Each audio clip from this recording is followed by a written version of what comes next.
托尔逊别克是克特尔村的村民，哈萨克族，打铁是他的日常工作，有专门烧铁的机器，给铁的烧制带来了便利，放上一会儿就烧红了，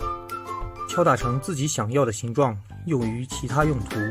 修理农机、推土机等都是经常修理的机器。房子虽然没有牌子，但408社知道有这样一个地方，可以修理家常用具。托尔逊别克也很热心地帮忙修理，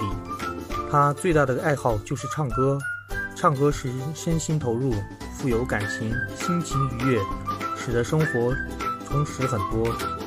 每次唱歌都是歌声嘹亮，余音绕梁，户外的人可以听得清清楚楚，使得善良、慈祥、热爱生活成为托尔逊别克的标签。